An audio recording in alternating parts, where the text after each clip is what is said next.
म्हणून RTI media. నమస్కారం, వార్తలకు స్వాగతం. ముందుగా ముఖ్యాంశాలు. ప్రధానమంత్రి మోడీకి, కేసీఆర్ కి ఎవరికి ఓటేసినా ఒకటే. కాంగ్రెస్ భారీ బహిరంగ సభలో సీఎం రేవంత్ రెడ్డి వెల్లడి.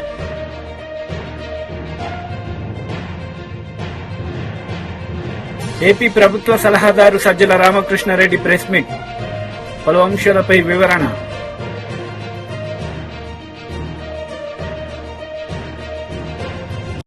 ఆదిలాబాద్ కాంగ్రెస్ సభలో సీఎం రేవంత్ రెడ్డి పాల్గొన్నారు. ఈ సందర్భంగా ఆయన మాట్లాడుతూ మోడీకి, కేసీఆర్ కి ఓటేసినా ఒకటే అని ఆయన మండిపడ్డారు. శాతం ఉంటే అంత శాతం నిధులు వాళ్ళకి ఇవ్వాలని ఇవాళ మా ప్రభుత్వం నిర్ణయం తీసుకున్నది.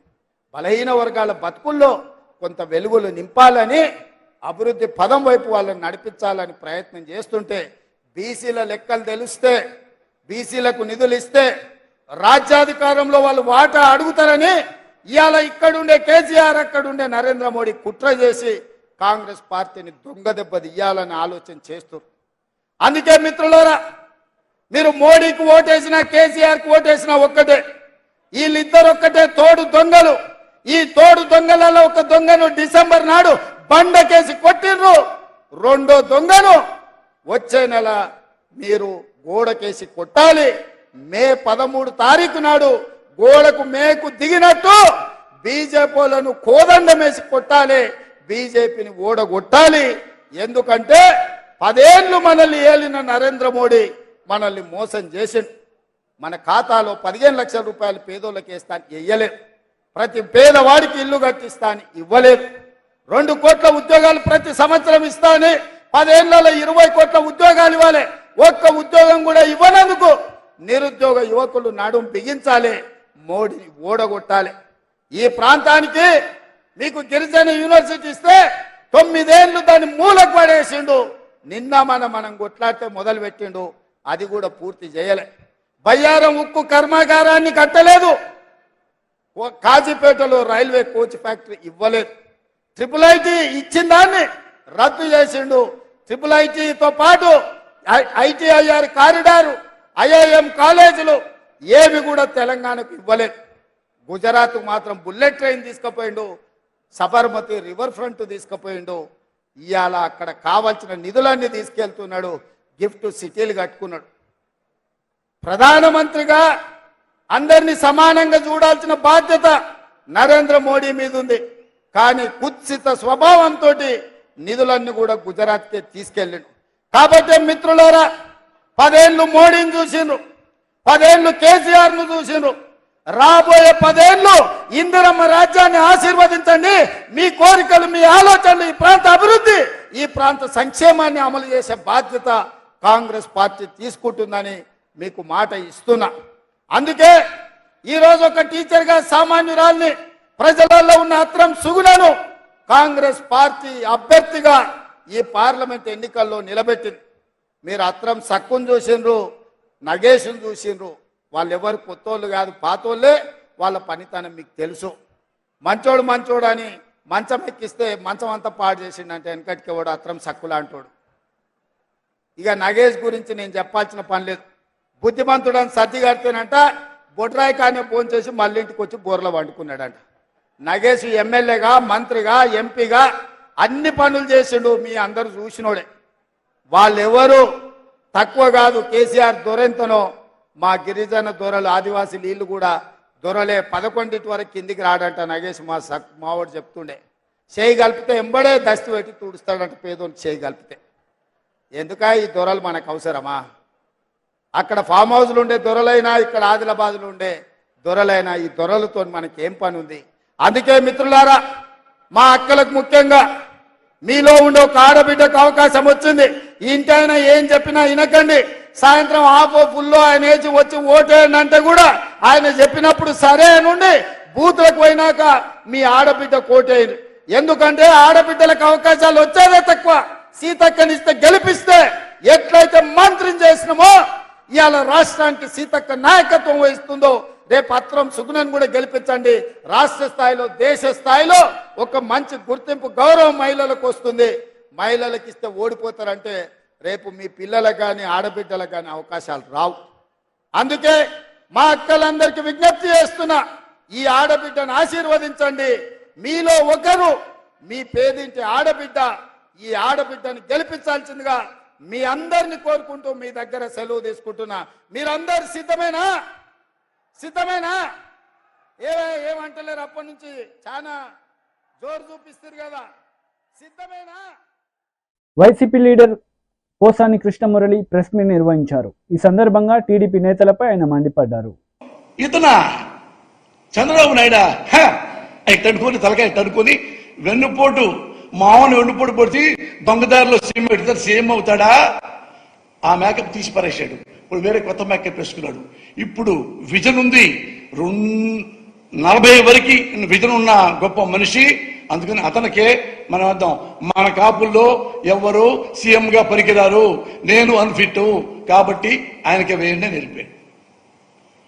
ఇతను నేను నాయకుణ్ణి, నేను జనసేన అధినేతని అని ఈయన వ్యాన్లు ఎక్కి కారులు ఎక్కి ఏం మాట్లాడతావు పవన్ కళ్యాణ్? నువ్వు సీఎం అవుదాను వచ్చి కార్యకర్తగా మారి చంద్రబాబు కాళ్ళు పట్టుకొని ఇప్పుడు చంద్రబాబుని గెలిపించాలని చెప్పి కాపులందరినీ తీసుకెళ్లి ఆయనకి తాకట్టు పెట్టడానికి నువ్వు ట్రై చేస్తున్నావు.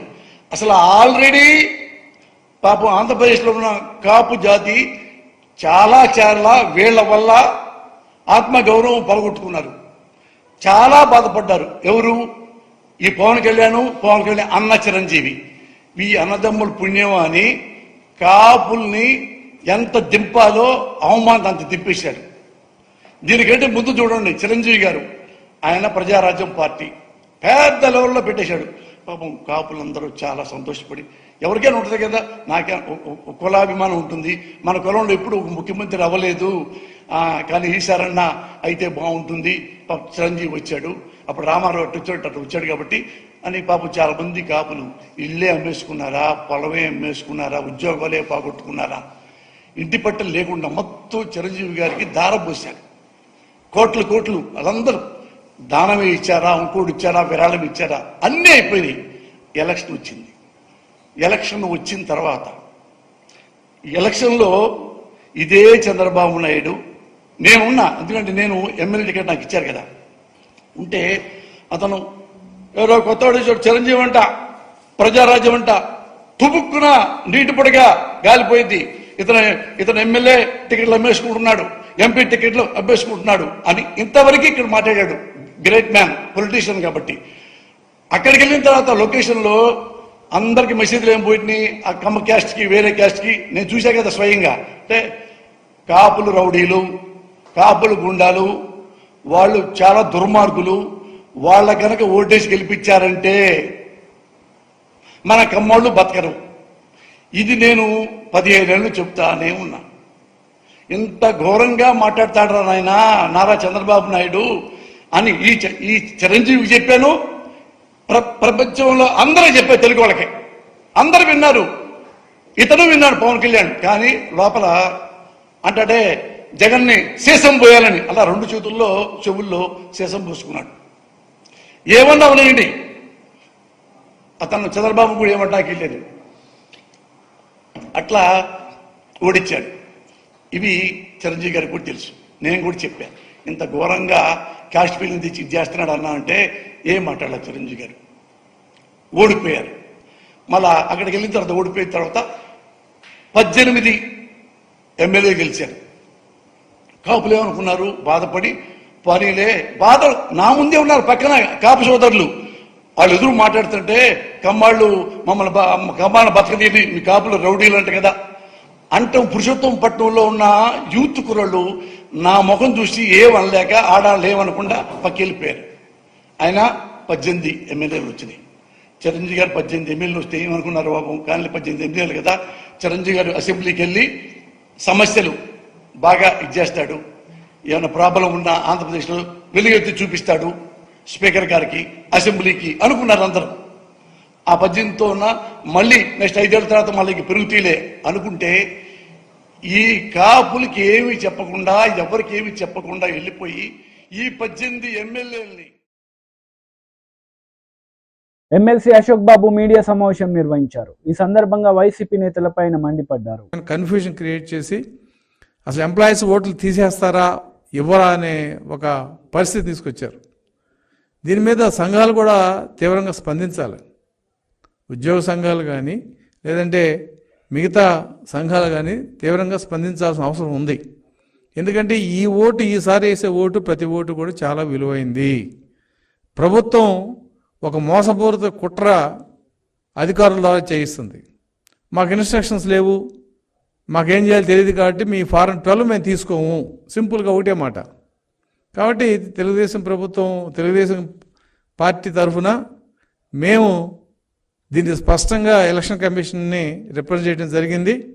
ఎలక్షన్ కమిషన్ ఈ రోజున దాని మీద ఒక స్పష్టమైన ఆదేశాలు ఇవ్వడం జరిగింది. సరే, అందుట్లో కూడా కొన్ని చిన్న చిన్న పొరపాట్లు ఉన్నాయి, కానీ మెజారిటీ క్లారిఫికేషన్ మేము అడిగినవి కూడా ఎలక్షన్ కమిషన్ ఇవ్వడం జరిగింది. అందులో ప్రధానంగా ఏంటంటే, ఉద్యోగస్తులకు ఎక్కడైతే డ్యూటీ వేశారో ఆ డ్యూటీలో ఉన్న, అంటే ఆ ఏరియాకి సంబంధించిన ఏఆర్ఓకి ఫారం 12 ఇవ్వాలి. అయితే ఇక్కడ ఇంకొక మతలబు కూడా అధికారులు చేస్తున్నారు. అంటే ప్రభుత్వానికి వంతపాడే అధికారులు ఫారం 12 తీసుకుంటున్నారు, అక్నాలెడ్జ్మెంట్ ఇవ్వట్లా. అందుకే స్పష్టంగా ఉద్యోగస్తులందరినీ నేను అప్పీల్ చేస్తున్నా, ఉద్యోగ సంఘాలను కూడా మేము అప్పీల్ చేస్తున్నాం. మీరు ఫారం 12 ఇచ్చినప్పుడు ఫోటోస్టాట్ కాపీ కానీ లేదంటే 2 కాపీలు తీసుకుని ఒక కాపీ మీద స్పష్టంగా మీరు అక్నాలెడ్జ్మెంట్ తీసుకోండి. ఎవరైతే అధికారులు అక్నాలెడ్జ్మెంట్ ఎవరో వాళ్ళ మీద స్పష్టంగా కలెక్టర్కి మీరు కంప్లైంట్ ఇవ్వచ్చు, అందులో ఇబ్బంది ఏం లేదు.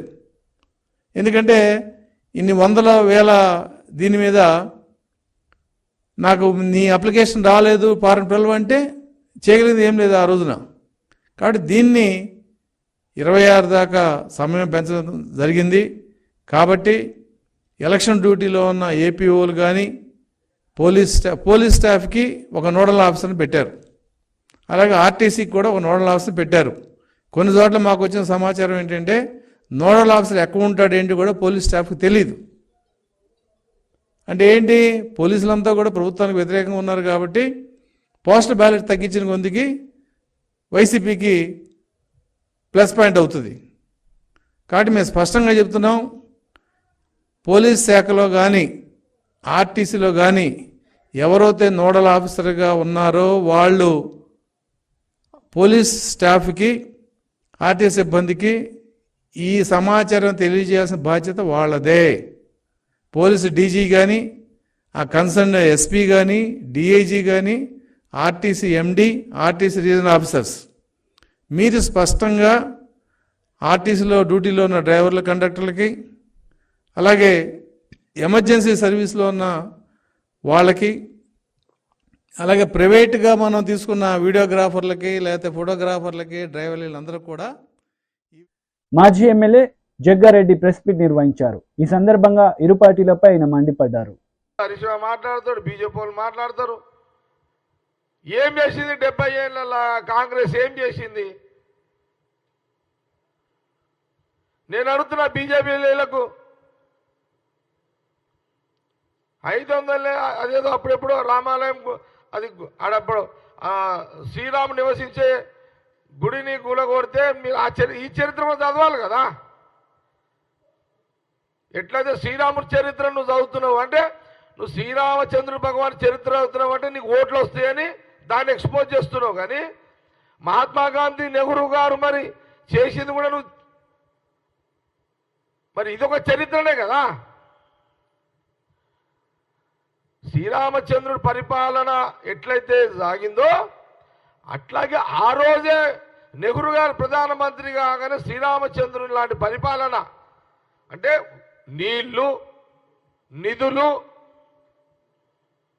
రైతులు, ఉద్యోగాలు, ఇండస్ట్రీస్, చదువుకోవడానికి ఎడ్యుకేషనల్, ఇవన్నీ అప్పుడే కదా మొదలైంది, నెహ్రూ గారు కాలంలోనే కదా. అట్లా పునాది నెహ్రూ గారు, అలాంటి పునాదుల నుంచే ఈరోజు అనేక మంది నాయకులు ఎవరన్నా తీసుకో, మనం ఈ మధ్యలో ముఖ్యమంత్రులు అయిన వాళ్ళు 20 ఏళ్ళ చంద్రబాబు నాయుడు తీసుకో, కేసీఆర్ని తీసుకో, మొన్నటిదాకా జగన్ తీసుకో, రాజశేఖర్ రెడ్డిని తీసుకో, రోషే గారిని తీసుకో, కిరణ్ కుమార్ రెడ్డిని తీసుకో,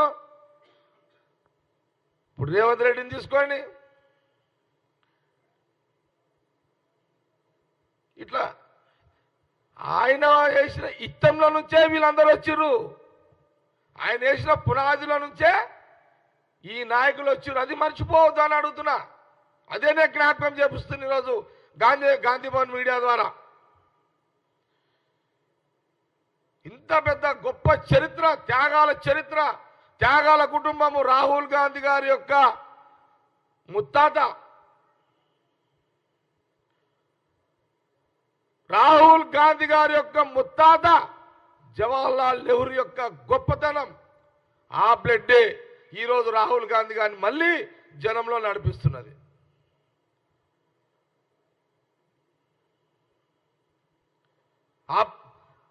ఆ బ్లడ్కి ఆ పవర్ ఉంది, త్యాగాల బ్లడ్ అది రాహుల్ గాంధీ గారి యొక్క కుటుంబం.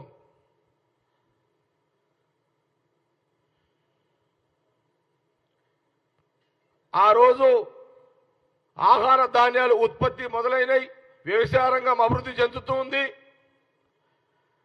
కరువు వస్తే కూడా, ఎప్పుడన్నా కరువు వస్తే, వర్షాలు పడకుండా కరువు వస్తే ఒక 3 సంవత్సరాలు ధాన్యాలు నిల్వ ఉండే విధంగా గోదాములు కూడా కట్టడం జరిగింది. దేశం మొత్తము అకాల వర్షాలు లేకపోయినా, వర్షాలు వచ్చి పంటలు కొట్టుకోపోయినా, లేకపోతే వర్షాలు లేక పంటలు ఎండిపోయినా, ధాన్యం లేకపోతే 3 సంవత్సరాలు కరువు ఉంటే ఆ 3 సంవత్సరాల్లో ధాన్యము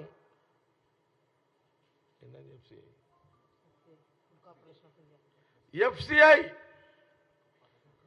ఫుడ్ కార్పొరేషన్ ఆఫ్ ఇండియా, ఇప్పుడు మనము సూపర్ బజార్కి వస్తున్నాయి చూడు, అదే ఆడికించి వస్తున్నాయి. అది ఎవరు ఏర్పాటు చేసిర్రు? నెహ్రూ గారే కదా. మరి అప్పుడేమన్నా ఎవరున్నారు? మోడీ గారు లేరు,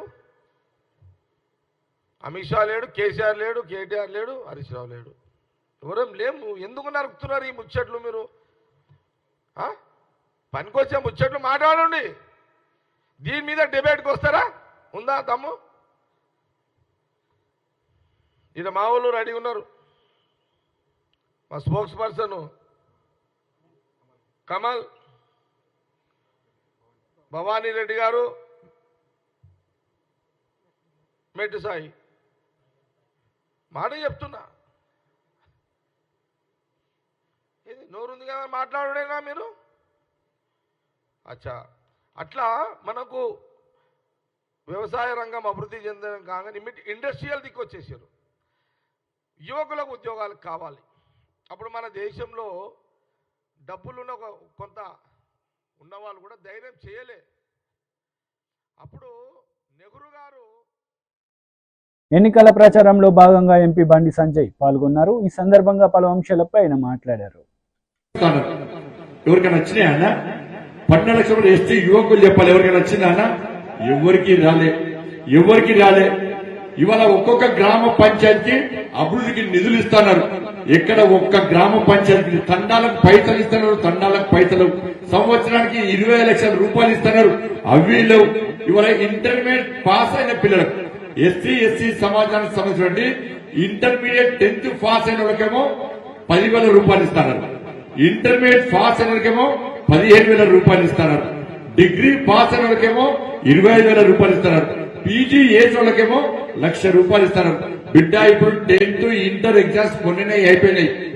నెక్స్ట్ పాస్ అయినాక వాళ్ళ అకౌంట్లలో పైసలు వేయకుంటే మా భారతీయ జనతా పార్టీ ఎస్సీ మోర్చా కార్యకర్తలు ఏ కాంగ్రెస్ పార్టీ నాయకుడిని తండాల్లో బస్తీలలో తిరగలేకుండా ఎక్కడికక్కడ నిలుస్తాం. బిడ్డ, మీరు ఏదో హామీలు ఇచ్చి మోసం చేసే వదిలిపెట్టే ప్రసక్తి లేదు. ఎస్సీ ఎస్టీ సప్లాన్ నిధులను కూడా ఇలా బీఆర్ఎస్ పార్టీ ప్రభుత్వం దారి మళ్లించింది. ఇవన్నీ కూడా ఇలా బీఆర్ఎస్ పార్టీ మోసం చేసింది, కాంగ్రెస్ పార్టీ మోసం చేసింది. ఇలా నరేంద్ర మోడీ గారి ప్రభుత్వం వచ్చిందమ్మా. నరేంద్ర మోడీ గారి ప్రభుత్వం వచ్చిన తర్వాత దేశంలో గతంలో ఈ కాంగ్రెస్ పార్టీ ఇలా 57 సంవత్సరాలు కాంగ్రెస్ పార్టీ 1100 కోట్ల రూపాయలు ఖర్చు పెట్టింది.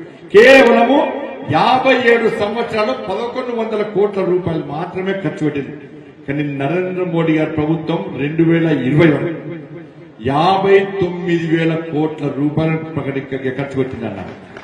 ఎస్సీ ఎస్టీ విద్యార్థులు కాంగ్రెస్ పార్టీ ప్రభుత్వం దాన్ని అమలు చేయకుండా విద్యార్థులు మధ్యనే చదువులు పెట్టారు.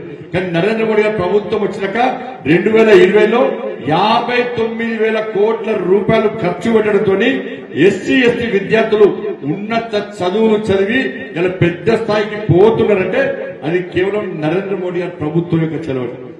ఇలా మొదటి కూడా కాంగ్రెస్ పార్టీ కానీ ఇప్పుడు బీఆర్ఎస్ పార్టీ ఎస్సీ ఎస్టీలను ఓటు బ్యాంక్ గా చూసింది తప్ప ఏ రోజు వాళ్ళకు న్యాయం చేసిన దాఖలలో. మొన్న నరేంద్ర మోడీ గారి ప్రభుత్వం ఆ ప్రభుత్వం ఏర్పడిన తర్వాత మొన్న ప్రభుత్వ హయాంలో మా గవర్నమెంట్ లో 8 మంది ఎస్టీ సామాజిక వర్గానికి సంబంధించిన ఎంపీలను మంత్రులు చేసిన ఘనత నరేంద్ర మోడీ గారి ప్రభుత్వం. ఎంతమందిని? 8 మంది ఎస్టీ మంత్రులను మంత్రులు చేస్తాం, ఎస్టీ ఎంపీలను మంత్రులు చేస్తాం నరేంద్ర మోడీ గారు. 27 మంది బీసీ ఎంపీలను మంత్రులు చేస్తాం. 12 మంది ఎస్సీ సామాజిక వర్గానికి సంబంధించిన ఎంపీలను మంత్రులు చేస్తాం. ఇవాళ తెలంగాణ రాష్ట్రంలో కాంగ్రెస్ పార్టీ ప్రభుత్వం ఏర్పడ్డది. గిరిజన మంత్రి ఉన్నాడన్నా? మరి గిరిజన మంత్రిని పెట్టకపోవడానికి కారణం ఏంది? ఎందుకు పెట్టలే? మిమ్మల్ని ఓటు బ్యాంక్ గా చూస్తారు, వీళ్ళెవ్వరు పట్టించుకోరు మమ్మల్ని అని చెప్పి ఇలా మోసం చేసే ప్రయత్నం కాంగ్రెస్ పార్టీ చేస్తుంది. మొదటి కూడా మోసమే.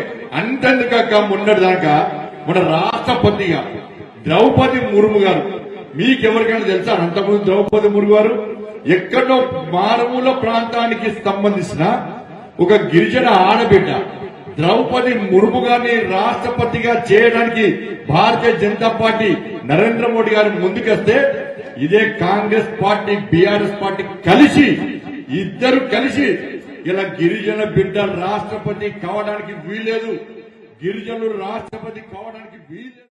ఏపీ ప్రభుత్వ సలహాదారు సజ్జల రామకృష్ణారెడ్డి ప్రెస్ మీట్ నిర్వహించారు. ఈ సందర్భంగా పలు అంశాలపై ఆయన మాట్లాడారు. శాంక్టిటీ ఉన్నట్టు అది వాళ్ళు ఎందుకు భరిస్తున్నారో అర్థం కావట్లే. మరి చంద్రబాబు ఆకర్షణ శక్తితో ఆ మెస్మరిజం ఏముందో తెలియట్లే. కానీ ఆ పార్టీ జనసేన అనే పార్టీ ఒక్కసారి అందరూ మర్చిపోవాలని చంద్రబాబు గారు కోరుకుంటున్నా అందరూ గుర్తు తెచ్చుకోవడం అవసరం. పవన్ కళ్యాణ్ గారికి ముఖ్యమంత్రి పదవి కనీసం 2 ఏళ్లు ఇవ్వాలని ఆయన పిలుచుకునే ముద్దుగా జన సైనికులు, వీర మహిళలు వాళ్ళందరి కోరిక అయితే, అలాగే కాపు నాయకులందరి కోరిక అయితే ఆ 2.5 ఏళ్ళు అది పోయి ఆఖరకు అందుకు అవసరమైన 40-50 సీట్లు అంటే అవి పక్కకు పోయి ఆఖరికి అవి 24 సీట్లని, ఆ 24 సీట్లు కాస్త మళ్ళీ ఆఖరి 24 అనౌన్స్ చేశారు. దాని ఇంటర్ప్రిటేషన్ కూడా ఇచ్చిన తర్వాత ఎగ్జాక్ట్ బీజేపీ మళ్లీ వచ్చి ఫైనల్ కూటమి షేప్ తీసుకునే టైంకి అది 21కి పడి 21లో కనీసం 10-12 మంది పైగా, సగం మంది పైగా అసలు ఆ పార్టీలో ఇన్నాళ్ళు లేని వాళ్ళు లేదు. ఒక 3-4, 5 ఆఖరి నిమిషంలో టీడీపీ నుంచి యువతలకు తెచ్చిపెట్టిన వాళ్ళు. అంటే ఎఫెక్టివ్ గా జనసేనకు చంద్రబాబు నాయుడు ఇచ్చింది 10 సీట్లు. అంటే పవన్ కళ్యాణ్ గారు ఆయన ఇష్టపూర్వకంగా ఆయన అనుకుని పెట్టుకున్నవి అనుకుంటే 10 ఇచ్చింటారేమో అని అనిపిస్తుంది ఫైనల్ చూస్తుంటే. ఇంకా బీఫామ్స్ ఎవరైనా ఇవ్వకపోతే అవి మారుస్తారేమో. ఏదో తిరుపతి అంటున్నారు, మరి అది ఎంతవరకు? ఒకవేళ ఇప్పుడున్న అభ్యర్థిని మార్చి టీడీపీ అభ్యర్థిని జనసేనలోకి తెచ్చి జనసేనలో వేస్తారని, అది కూడా అయితే ఇంకొకరు యాడ్ అవుతారు. పిఠాపురంలో కూడా పవన్ కళ్యాణ్ తిరగాల్సి ఉంటుందని చెప్పి తీసి వర్మని ఆయనకి ఇస్తే పవన్ కళ్యాణ్ రాష్ట్రమంతా తిరగాల్సిన బాధ్యత నాకుంది కదా, జగన్మోహన్ రెడ్డి గారి పాలనను మార్చాలా, చంద్రబాబును తీసుకురావాలనే పవిత్ర కర్తవ్యం నాకుంది కదా, నేను రాష్ట్రమంతా తిరగాలి కదా అని పవన్ కళ్యాణ్ గారు అనుకుంటే, అలా అనుకున్నట్టు చంద్రబాబు చేస్తే బహుశా పిఠాపురం కూడా జనసేన తరఫున పెట్టొచ్చాము. ఎవరిని? ఇప్పుడు టీడీపీ నాయకుడుగా టికెట్ కోసం ట్రై చేసిన వ్యక్తిని పెట్టి ఆయన కూడా నుంచి తప్పుకోవచ్చాము. అది ఇప్పుడు బీజేపీ కనిపిస్తుంది. బీజేపీలో కూడా ఆ అభ్యర్థిని అక్కడ ఇప్పుడున్న బీజేపీ అభ్యర్థిని, సీటేమో టెక్నికలీ బీజేపీకి ఉండాలి, అభ్యర్థి మాత్రం టీడీపీ వారు రావాలి. అది కోరుతున్నది ఎవరు? వార్తలు వస్తున్న దాని ప్రకారం చంద్రబాబు నాయుడు గారు వదిన గారు ఎవరైతే బీజేపీలో ఉన్నారో, బీజేపీ అధ్యక్షురాలు ఉండడం కాదు, ఆమె రాజమండ్రి నుంచి పోటీ చేస్తారు కాబట్టి ఆమె పార్టీ అభ్యర్థి అయితే, బీజేపీ నాయకుడైతే ఆ నాయకుడి మీద నమ్మకం లేదు కాబట్టి తెలుగుదేశం పార్టీ నుంచి తన మరిది గారికి చెప్పి ఒకరిని తెచ్చేట పెట్టుకుని పైన ఒప్పించుకునే ప్రయత్నం చేస్తారని అంటున్నారు. ఇది ఈ వీళ్ళ తాలూకు ఇప్పుడు ఇక్కడ రాష్ట్రంలో ఎన్డీఏ కూటమి బండారం ఎట్లుందంటే, ఇది ఎప్పుడు వింటుంటాం పంచపాండవులు మంచం కోళ్ళని. పంచపాండవులు ఎంతమంది అంటే, పంచపాండవులు అనేది 5 అనేది ఉంది. తెలియని ఇప్పుడు పంచపాండవులు అంటే ఎంతమంది అంటే, TDP leader Vijay Kumar media సమావేశం నిర్వహించారు. వైసీపీ నేతలపై ఆయన మండిపడ్డారు. ఐఏఎస్లు చేసే పదవులన్నీ వీళ్ళు కూడా అనుభవించేస్తున్నారు.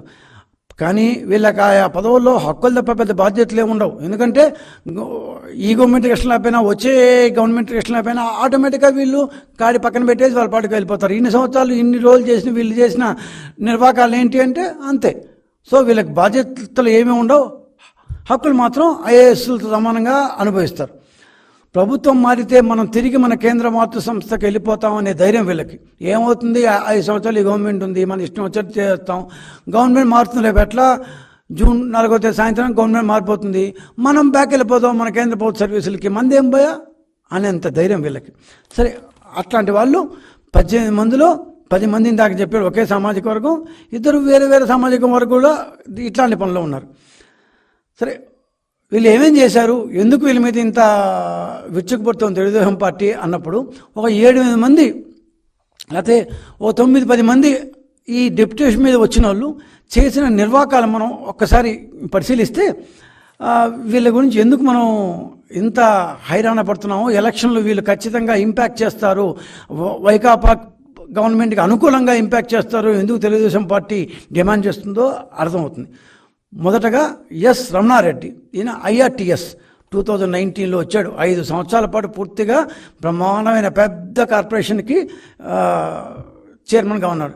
ఏపీ ఎన్ఆర్ఈడి క్యాప్ అంటే 2019లో రాగానే సోలార్ ఒప్పందాలు గుర్తున్నాయా? సలహాదారు అయిన మాజీ ఐఏఎస్ ఆఫీసర్ శామ్యూల్ సలహాదారుగా ఉండకుండా ఆయనే గవర్నమెంటు ఏమంటారు రిటైర్ అయిపోయి ఆయన సలహాదారుకు వచ్చాయని మర్చిపోయి ఆయన ఇంకా సర్వీస్లో ఉన్నట్టుగానే పెద్ద పెద్ద మీటింగులు పెట్టి సలహాదారు యొక్క హోదాలో అది తప్పు ఈ తప్పు చంద్రబాబు తప్పు చేశారు, అది చేశారు, ఇది చేశారని చెప్పి సోలార్ ఒప్పందాలని తిట్టిపోశారు. చివరికి జపనీస్ సాఫ్ట్ బ్యాంక్ ఎవరైతే సహాయం చేసిన ఆ soft bank, Japanese ambassador, Japan government వీళ్ళ మీద ప్రధానమంత్రి మోడీకి రిపోర్ట్ చేస్తే మోడీ అక్కడి నుంచి 4 మొట్టికాయలు వేస్తే అన్ని మూసుకొని మళ్ళీ అదే సోలార్ ఒప్పందాన్ని తిరిగి రాశారు. ఈసారి ఇంకొద్దిగా మన రాయితీల్ని, మేమిచ్చిన రాయితీల్ని తిట్టిపోసిన వాళ్ళు మాకంటే ఒక 4 రాయితీలు ఎక్స్ట్రా ఇచ్చాడు. ఎందుకు ఇచ్చారయ్యా అంటే, ఈసారి కాంట్రాక్ట్ ఇచ్చిన వాళ్ళందరూ మనోళ్ళంటే వైకాపా వాళ్ళే. రమణారెడ్డి గారు ఆయన యొక్క లాయల్టీని బాగా దాన్ని వాడారు. వైసీపీ నాయకులకు దశాబ్దాల పాటు చెల్లుబాటు అయ్యే రాయితీలను కట్టబెట్టారు.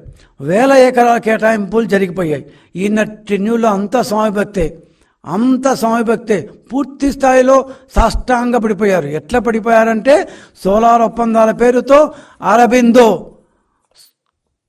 ఇండోసోల్ ఇట్లాంటి కంపెనీలకి లక్షల ఎకరాలు, దాదాపు 1,20,000 ఎకరాలు, ఒక కంపెనీకి సోలార్ ఒప్పందాల కోసం 70,000 ఎకరాలు, అరబిందోకి ఇంకో 30,000 ఎకరాలు, మొత్తం కలిసి 3-4 కంపెనీలకి 1,20,000 ఎకరాలు ఈ రమణారెడ్డి గారు కట్టబెట్టారు. ఇది వైకాపా పార్టీకి ఆయన చేసిన ఏమంటారు, ఆయన్ని డిప్యూటేషన్ మీద తీసుకొచ్చి. వార్తలు ముగించే ముందు ముఖ్యాంశాలు మరోసారి. ప్రధానమంత్రి మోడీకి కేసీఆర్ కి ఎవరికి ఓటేసినా ఒకటే. కాంగ్రెస్ భారీ బహిరంగ సభలో సీఎం రేవంత్ రెడ్డి వెల్లడి.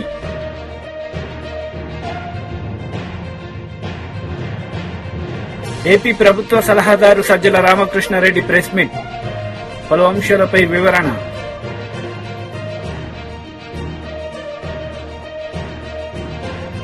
ఈ వార్తలు ఇంతటితో సమాప్తం. తిరిగి ప్రసారమయ్యే వార్తల్లో మళ్ళీ కలుద్దాం. అంతవరకు సెలవు. నమస్తే.